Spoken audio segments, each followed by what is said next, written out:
Thanks for being with us tonight. Mountain snow melting to the valleys and mixing with mud. Yeah, that journey creating dangerous situations for Utahns all across the Wasatch Front.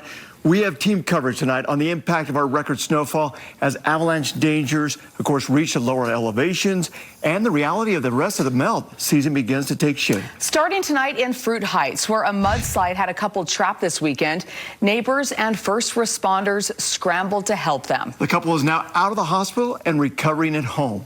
News specialist Andrew Adams spoke with them and is live for us tonight. Andrew.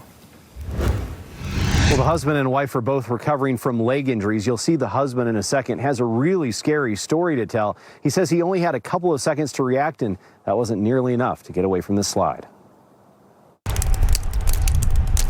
When the snow started to melt this week, it was a thought in the back of his mind. You know, there's a lot of water up there. But Frank Hunt couldn't have predicted what went down in his backyard.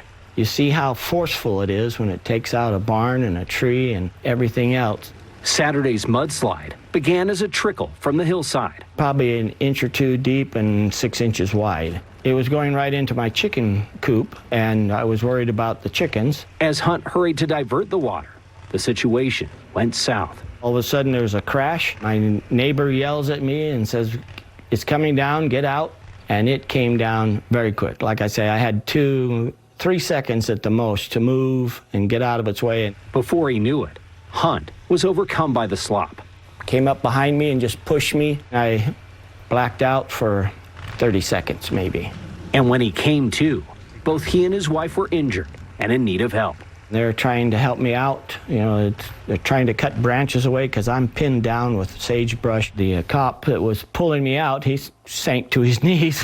Now out of the hospital, Hunt is just trying to make sense of it all. I don't think anything I could have done. I mean, it tore out a apricot tree that had a trunk on it that was about 2.5 feet in diameter.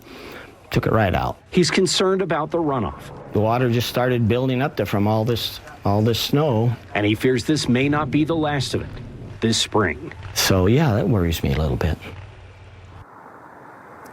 Well, Hunt is definitely worried about the amount of water still up on the hillside. He says there's an area under development just above him. And in general, he and his wife are worried about what happened here and what it means for all of northern Utah, given it's only early April. Yeah, the big fear, what's to come. Thanks a lot, Andrew Adams, live for us tonight.